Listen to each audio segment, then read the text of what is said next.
वला तक़ूलुन्ना लिशैइन इन्नी फ़ाइलुन ज़ालिका गदा इल्ला अन यशा अल्लाह।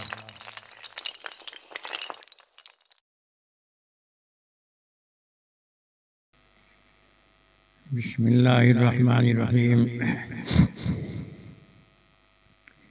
नहमदुहु व नुसल्ली व नुसल्लिमु अला रसूलिहिल करीम, अम्मा बाद।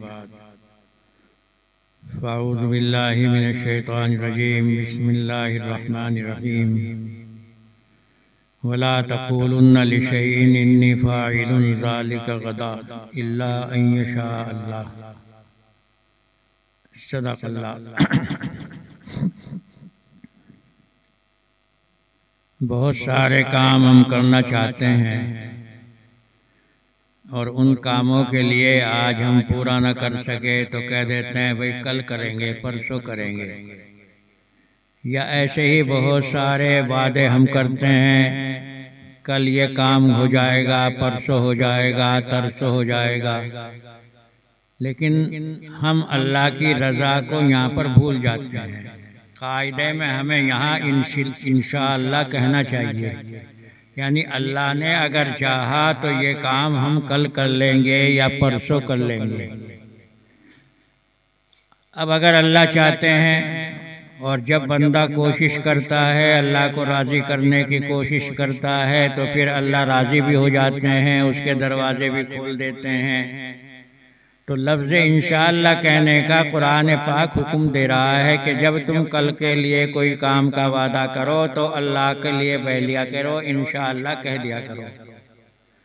ये तो चलो अवाम हैं, हम हैं, आप लोग हैं, लेकिन ऐसे भी वाक़यात हुए हैं कि अम्बिया की ज़ुबान से ये काम निकल गया, ये बात निकल गई कि कल या परसों ये काम हो जाएगा, फिर ना हो सका, क्योंकि लफ्ज़ इंशाअल्लाह कहना वो भूल गए। हज़रत यूनुस अलैहिस्सलातु वस्सलाम नबी हुए हैं, रसूल हुए हैं, अपनी कौम को बहुत दिनों तक समझाया, लेकिन कौम नहीं मानी। तो आखिर उनकी ज़ुबान से निकल गया कि तुम अगर नहीं मानते हो, अल्लाह को नहीं मानते हो, अल्लाह के ऊपर ईमान नहीं लाते हो, तो फिर परसों तुम्हारे ऊपर अज़ाब आ जाएगा। यहाँ यूनुस अलैहिस्सलातु वस्सलाम लफ्ज़ इंशाअल्लाह कहना भूल गए।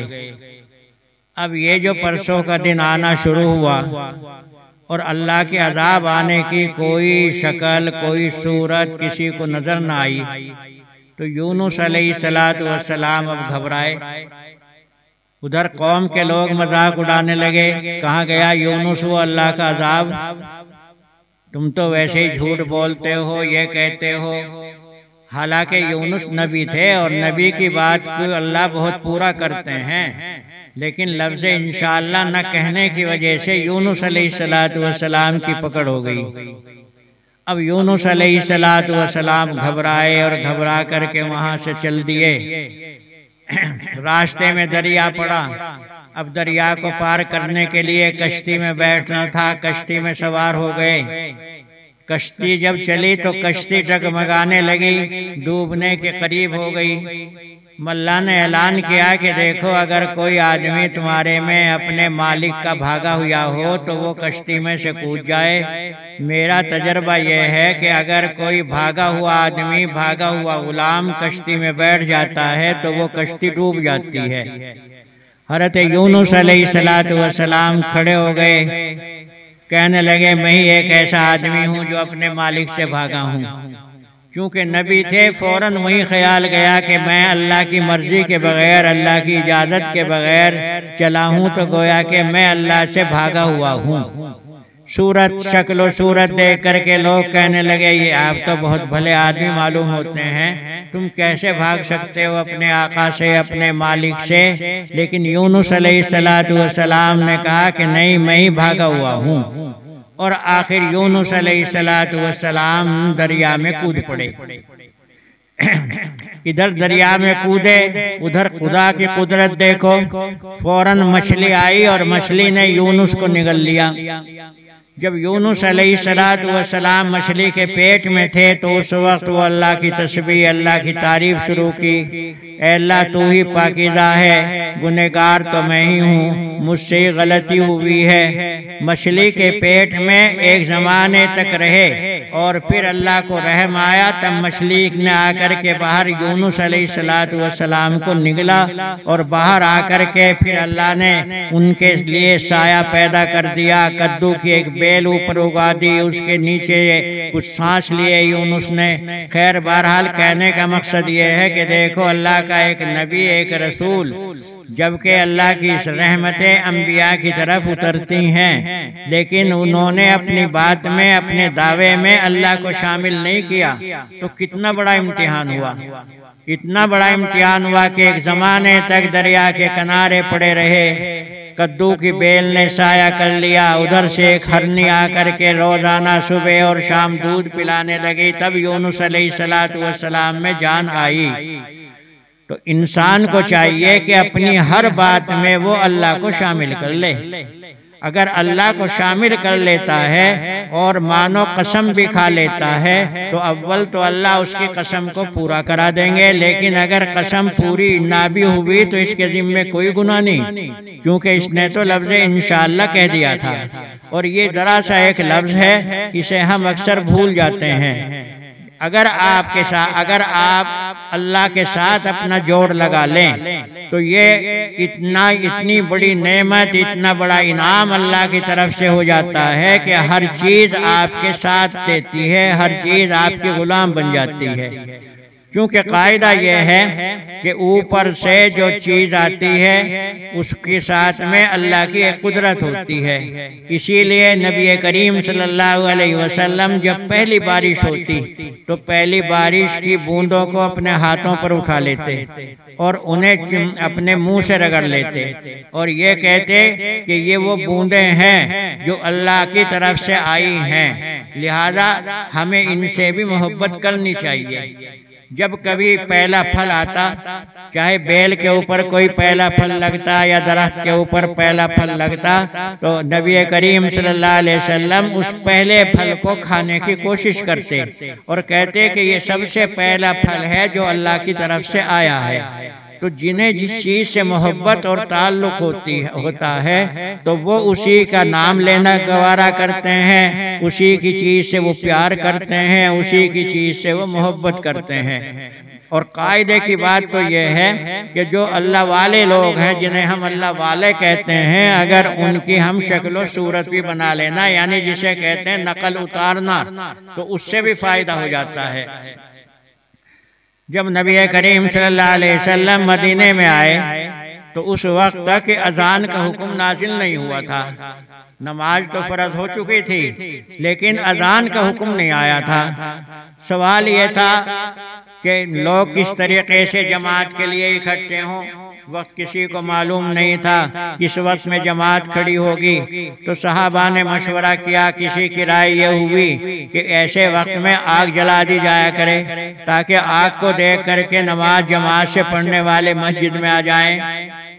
लेकिन फिर ये राय खत्म हो गई कि आग जलाना ये तो अच्छा मालूम नहीं होता, ये तो ईसाइयों का तरीका है, तो ये राय भी फेल हो गई। फिर बाज लोगों की राय हुई कि तो फिर ऐसा कर लिया जाए कि जैसा ये होता है, ये मंदिर वाले बजाते हैं, उसे नाकूस कहते हैं, नाकूस बजा दो ताकि लोगों को मालूम हो जाए कि अब जमात का वक्त हो गया तो आ जाया करें। लेकिन ये राय भी इसलिए फेल हो गई कि ये तो काम दूसरे लोगों का है, मुसलमान को तो ये काम नहीं करना चाहिए। बस इसी राय में रात आ गई, सब अपने अपने घरों में जा कर के सो गए। बाद साहबा ने ख्वाब देखा, ख्वाब में एक जाने वाला जा रहा है और उसके हाथों के अंदर वही है जिसमें फूंक मारो तो आवाज निकले। इसने कहा अरे भैया मुझे दे दो। वो जाने वाला कहने लगा क्या करोगे? अरे भाई हम अपनी जमात से पहले इसमें ऐलान कर दिया करेंगे तो लोगों को मालूम हो जाएगा कि अब जमात का वक्त हो गया। उसने कहा कि अगर मैं तुम्हें इससे अच्छी कोई चीज़ बतला दूं कि वो क्या चीज़ है। जाने वाले ने कहा ये अजान के जो कलमे हैं, अल्लाहु अकबर अशहदु अल्ला इलाहा इल्लल्लाह, ये जाने वाले ने बतलाया कि तुम इन बातों को पढ़ लिया करो जोर जोर, तो मालूम हो जाएगा कि जमात का वक्त हो गया, अजान हो गई है। ख्वाब में देखने वाले ने सुबह ही आकर के हुजूर की खिदमत में अपना ख्वाब जिक्र किया। आपने इरशाद फरमाया बेहतर है, तुम्हारा ख्वाब बिल्कुल सच्चा है। और उसके बाद में आपने हजरत बिलाल को बुलाया और कहा देखो ये जो कुछ कह रहे हैं यही बातें, यही कलमे बुलंद आवाज से खड़े होकर के कहो। तो इसे यहाँ से अजान शुरू हुई। जब ये अजान शुरू हुई तो मदीने की गलियों में भी चर्चे होने लगे, बच्चे भी नकल उतारने लगे। यहाँ तक के यहूदियों का एक बच्चा जिसका नाम अबू महजूरा था वो भी नकल उतारता हुआ जा रहा था ये यहूदी उसे कहते हैं जो हमारे नबी को तो नहीं मानते लेकिन मूसा अलैहिस्सलातु वस्सलाम के ऊपर वो ईमान रखते हैं। बस मूसा को नबी मानते हैं, मोहम्मद को वो नबी नहीं मानते, इसलिए मुसलमान नहीं है वो। मुसलमान तो वो होता है जो कि अल्लाह के साथ में मोहम्मद को भी रसूल माने, और ये मानते नहीं। तो ये यहूदी लड़का जिसका नाम अबू महजूरा था अजान की नकल उतारता हुआ मदीने की गली में जा रहा है, जोर जोर नकल उतार रहा, अल्लाहु अकबर अशहदु अल्ला इलाहा इल्लल्लाह। हुजूर ने इरशाद फरमाया जरा इस लड़के को पकड़ लाओ। अब इसको पकड़ करके हुजूर के पास ले आए। आपने मालूम किया क्या कह रहा था? इसने कहा मैं कह रहा था अल्लाहु अकबर। देखो अल्लाहु अकबर का मतलब यह है कि अल्लाह से बड़ा कोई नहीं।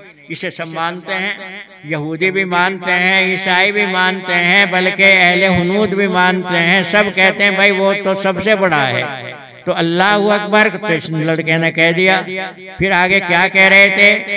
तो अगला लफ्ज जो आ जाता है अशहदु अल्ला इलाहा इल्लल्लाह, अल्लाह के अलावा कोई इबादत के लायक नहीं, मैं गवाही देता हूँ कि वही अल्लाह माबूद है। इसे भी यहूदी मानते हैं, ईसाई भी मानते हैं कि वाकई इबादत अल्लाह ही की करनी चाहिए। और क्योंकि ये यहूदी लड़का था तो इसने ये भी बता दी। अब तीसरा जुमला जो आया अशहदु अन्ना मुहम्मदर रसूलुल्लाह, इसका मतलब यह है कि मैं गवाही देता हूँ कि मोहम्मद अल्लाह के रसूल हैं। बस यहाँ तो इख्तिलाफ है। मुसलमान कहते हैं कि मोहम्मद अल्लाह के रसूल हैं और यहूदी और ईसाई कहते हैं नहीं मोहम्मद रसूल है ही नहीं। तो ये बच्चा चुप हो गया क्योंकि यहूदी लड़का था। आपने इरशाद फरमाया हाँ कहो क्या कह रहे थे? इसने आहिस्ता से कह दिया मैं कह रहा था अशहदु अन्ना मुहम्मद रसूलुल्लाह, लेकिन बहुत आहिस्ता से कहा। आपने इरशाद फरमाया जरा जोर से कहो। तो इसने एक दफा कह दिया जोर से अशहदु अन्ना मुहम्मद रसूलुल्लाह। अब आपने इरशाद फरमाया अच्छा जाओ। अब ये यहूदी लड़का कहता है हुजूर मैं तो आपको रसूल मान चुका, मैंने तो कह दिया है अशहदु अन्ना मुहम्मद रसूलुल्लाह। अब मैं जाऊँ कहाँ? तो मैं आपकी जमात का आदमी बन गया, मैं तो मुसलमान हो गया। अब मैं जाने का नहीं, मैं तो आपकी खिदमत करूँगा। अब देखो ये लड़का हालांकि नकल उतार रहा था और नकल में कोई जान नहीं हुआ करती, लेकिन इसकी जुबान से अशहदु अन्ना मुहम्मद रसूलुल्लाह निकल गया। तो इस जुबान से निकलने की बरकत से अल्लाह ने ईमान की तौफीक दे दी, मुसलमान हो गया और फिर ये पक्का मुसलमान रहा। तो कहने का मकसद ये है कि लोग मजाक में भी अगर इस किस्म की बातें कह लेते हैं, लेकिन ये बात याद रखो कि अगर मुसलमान मजाक में इस किस्म की कोई बात कहता है तो फिर वो ईमान से निकल जाएगा। क्योंकि ईमान के लिए जरूरी है कि यकीन के साथ में कहो, यकीन के साथ में कहो इस बात को कि मोहम्मद अल्लाह के रसूल हैं, और इस बात का मुकम्मल यकीन होना चाहिए कि अल्लाह के अलावा कोई इबादत के लायक नहीं है। और अगर कोई दीन की बातों का या इस किस्म की बातों का मजाक या तफरी उठावेगा तो फिर वो मुसलमान नहीं रहता। लेकिन बहरहाल इससे ये बात समझ में आती है कि वो यहूदी लड़का जो सिर्फ नकल उतार रहा था और अब तक ये मुसलमान नहीं हुआ था, लेकिन अशहदु अन्ना मुहम्मद रसूलुल्लाह जो इसने जुबान से कह दिया तो इसने कह दिया कि बस अब तो मैं पक्का जमात का आदमी हो गया, मैं तो मुसलमान हो गया। तो ये कलमे वो हैं, अल्लाह की ज़ात तो बहुत बड़ी है, लेकिन अल्लाह की ज़ात के साथ में अगर किसी का ताल्लुक है और तुमने उसके साथ में भी दोस्ती कर ली है, उससे ताल्लुक पैदा कर लिया है, तो ये तुम्हारा ताल्लुक काम आएगा। हालांकि उसका ताल्लुक है अल्लाह के साथ, लेकिन जिसका ताल्लुक अल्लाह के साथ में है, तुमने उसके साथ में दोस्ती कर ली, तो ये दोस्ती भी तुम्हारे काम आएगी। हदीस में फरमाया गया, जब क़यामत का दिन होगा और सारी दुनिया इकट्ठी हो जाएगी अल्लाह के सामने, तो उस वक्त में अल्लाह की तरफ से ऐलान आएगा, दुनिया में जो कोई किसी को बड़ा माना करता था, दुनिया में अगर कोई किसी की ताबेदारी किया करता था, आज वो उसी के साथ में चला जाएगा। अब दुनिया में किसी ने किसी को माबूद माना, किसी को बड़ा माना, किसी को लीडर माना, जो अल्लाह के दुश्मन, दीन के दुश्मन, वो हमारे दोस्त, और दिल के अंदर उनकी मोहब्बत, उनकी दोस्ती हमने बिठा रखी है, तो ये कहा जाएगा, देखो वो खड़े हैं तुम्हारे दोस्त, उनके साथ जाओ। सब लोग अपने अपने लीडरों के साथ में जाकर के खड़े हो जाएंगे, और जाहिर है कि उनके जो वो लीडर हैं वो तो सब दोज़ख में जाने वाले, तो उन्हीं के साथ ये भी दोज़ख में पहुंच जाएंगे। लेकिन अब एक जमात ऐसी रह जाएगी जो बस खड़ी है, अल्लाह की तरफ से ऐलान आएगा, तुमने सुना नहीं, ऐलान हो चुका है, कह दिया गया है, दुनिया में जो कोई किसी को बड़ा माना करता था उसी के साथ चला जाए, तो तुम क्यों खड़े हो। ये जमात कहेगी, अल्लाह हमने तो दुनिया में आपके अलावा किसी को बड़ा ही नहीं माना, हमने तो अल्लाह ही को सबसे बड़ा माना है, हमने अल्लाह ही की इबादत की है, अल्लाह ही के सामने हम झुके हैं, तो हम किसके साथ जाएं, हम तो अल्लाह के साथ ही में जाएंगे। तो हुक्म मिलेगा अल्लाह की तरफ से, वाकई ये वो लोग हैं जिन्होंने दुनिया में मुझसे मोहब्बत करी, ये वो लोग हैं जिन्होंने दुनिया में हमारे अलावा किसी की ताबेदारी नहीं करी, ये वो लोग हैं जिन्होंने दुनिया में हमारे अलावा किसी को बड़ा नहीं माना, लिहाजा तुम सब के सब जाओ, तुम्हारे लिए जन्नत का दरवाजा खुला है। तो देखो दोस्तियाँ इस तरीके से काम आती हैं। बाद ऐसे लोग भी होंगे जो अपने दोस्तों को तलाश करेंगे। अब उनके दोस्त कौन हैं? उनके दोस्त वो लोग हैं जो दुनिया में अल्लाह वाले कहलाते थे, जो अल्लाह से ताल्लुक़ रखते थे। और इस किस्म के दोस्त जब मिल जाएंगे, अगरचे इनके लिए दोज़ख का हुक्म होगा, लेकिन दोस्त ये कहेंगे, अल्लाह दुनिया में इन्होंने तो हमारे से ताल्लुक़ रखा, दुनिया में इन्होंने तो हमारे से दोस्ती रखी, लिहाजा इनको भी हम अपने साथ लेकर के जाएंगे। तो इस किस्म के भी बहुत सारे लोग जन्नत में पहुंच जाएंगे। तो गर्जे के नकल उतारना या किसी की सूरत बनाना ये अगरचे एक मजाक होता है, लेकिन ऐसे लोग जो बहुत दूर थे दीन से, उनके मजाक ने भी उनके ऊपर असर कर दिया और वो दीन के पक्के हो गए। जिस जमाने में यहाँ मुसलमान बादशाह थे, तो औरंगजेब यहाँ का एक मशहूर बादशाह हुआ है, और ये बड़ा दीनदार बादशाह हुआ है।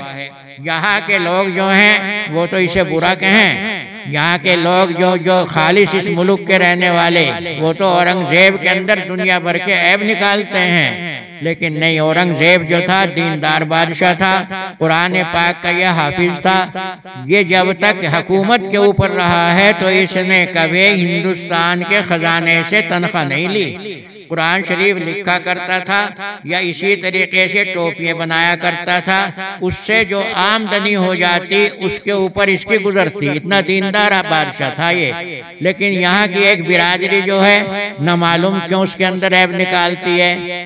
उन्हें ऐब यहाँ नजर आता है कि चूंकि ये अल्लाह वाला था, कुरान पाक का ये हाफिज था। हम गए हैं गुजरात में, बड़ौदा की जो जामे मस्जिद है वो बहुत बड़ी जामे मस्जिद है, उसका एक बहुत बड़ा हुजरा है। उस बहुत बड़े हुजरे में मेज के ऊपर बहुत बड़ा कुरान शरीफ लिखा हुआ रखा है शीशे में। बताया गया हमें कि ये औरंगजेब के अपने कलम का लिखा हुआ है।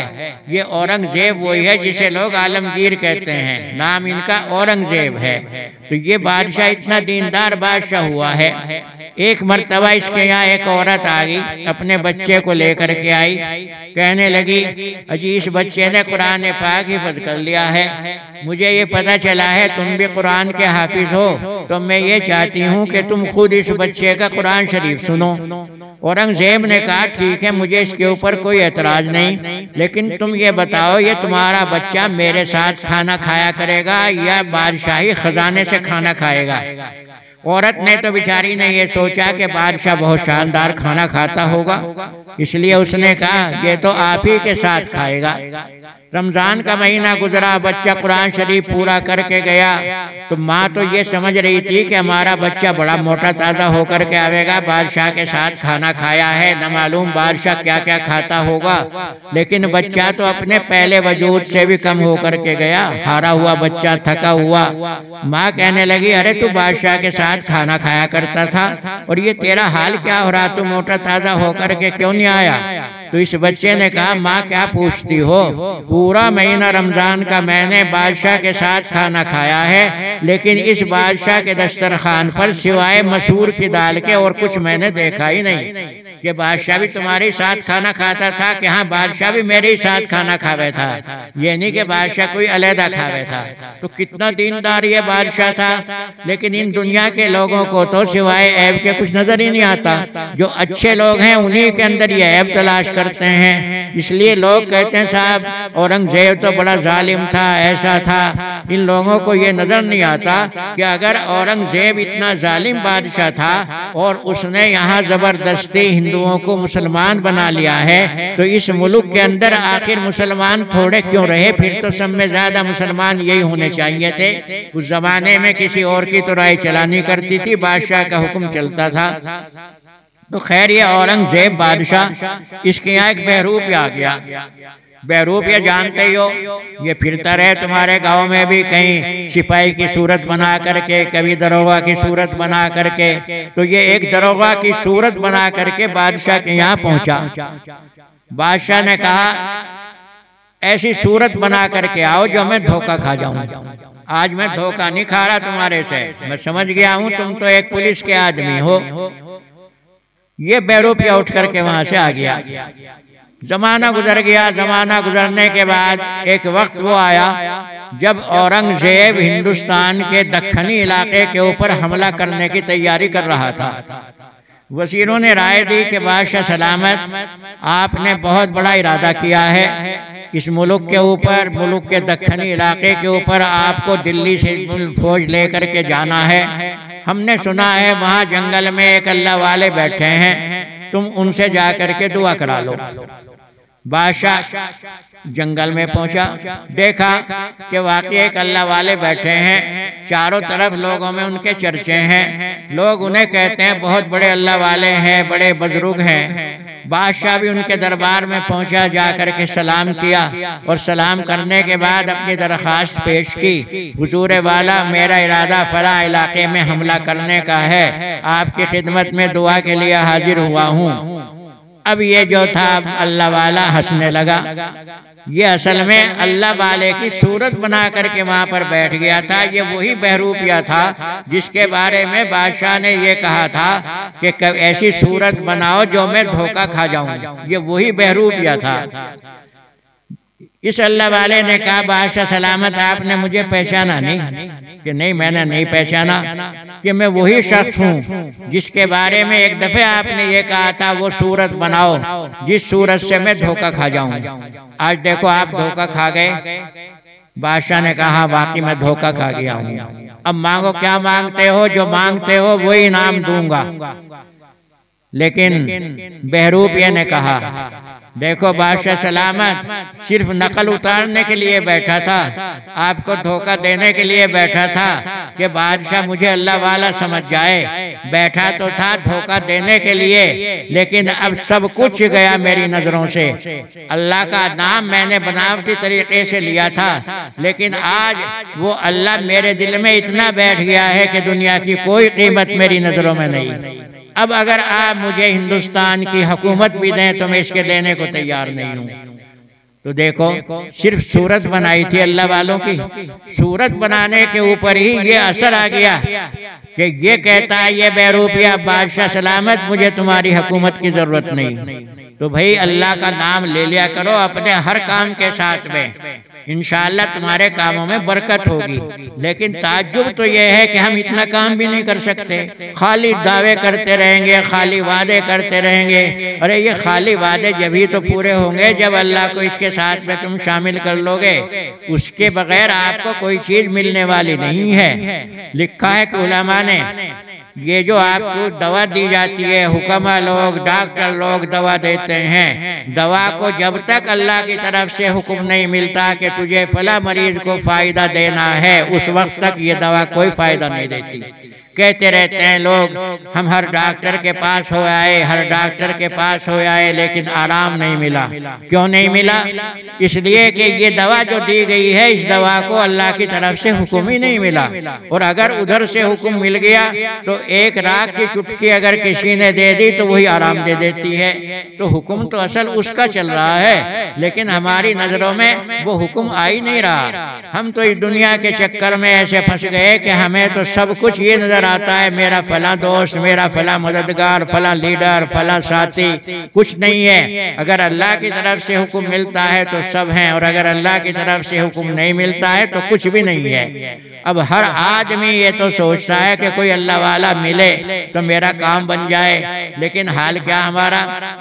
भाई हर आदमी को अल्लाह वाला समझो, तब जा करके इन्हीं में से कोई तुम्हें मिलेगा। बादशाह का लड़का जा रहा था चला हुआ, बादशाह के ऊपर सर के ऊपर जो ताज रहता है, उस ताज में जो मोती लगा रहता है वो बेकीमत होता है। बड़ी बड़ी कीमत वाले मोती बादशाहों के ताजों में लगाए जाते हैं। अब बादशाह के लड़के के ताज में जो मोती था वो बेकीमत था। रात का अंधेरा था, वो मोती गिर पड़ा। अब तलाश करें तो कैसे करें? आज के ज़माने में तो बिजली हो गई, लेकिन उस ज़माने में तो बिजली वगैरह भी कुछ नहीं थी। बादशाह ने हुक्म दिया कि यहाँ देखो, जितनी मिट्टी, जितनी ककड़ियाँ पड़ी हैं, इन सब को भर लो। इन सब को भर लोगे तो इन्हीं के अंदर वो मोती मिलेगा। जब दिन का चांदना हो जाएगा तो दिन के चांदने में देख लेना, मोती इन्हीं में से निकलेगा। तो हालांकि तलाश तो मोती की है, एक मोती की तलाश है, लेकिन एक मोती की तलाश में वहाँ की ककड़ियाँ, वहाँ का रेत वगैरह सबको उठा लिया जाता है, और इन्हीं में से फिर आखिर वो मोती मिल जाता है। अब हम ये तो सोचते हैं कहीं वैसे ही एकदम बस अल्लाह वाला हमारे हाथों में आ जाए। अरे एकदम तो कभी शिकारी के हाथों में शिकार भी नहीं आता। जब कभी जाते हो शिकार खेलने के लिए, या कभी गए हो जिंदगी में शिकार खेलने के लिए, शिकार तो करना चाहते हो कबूतर का, जाकर के दाने डाल दिए, जाल बिछा दिया, लेकिन तुम्हारे इन दानों को कहीं ये चींटियां खा रही हैं, कहीं मकोड़े खा रहे हैं, कहीं और परिंदे खा जाते हैं। शिकार आए या ना आए, लेकिन बहरहाल तुम्हारे इन दानों को तो चींटियां चुग जाती हैं। कभी ये नहीं सोचते कि इनके लिए थोड़ा ही हम ये दाने लाए थे, हम तो शिकार के लिए लाए थे।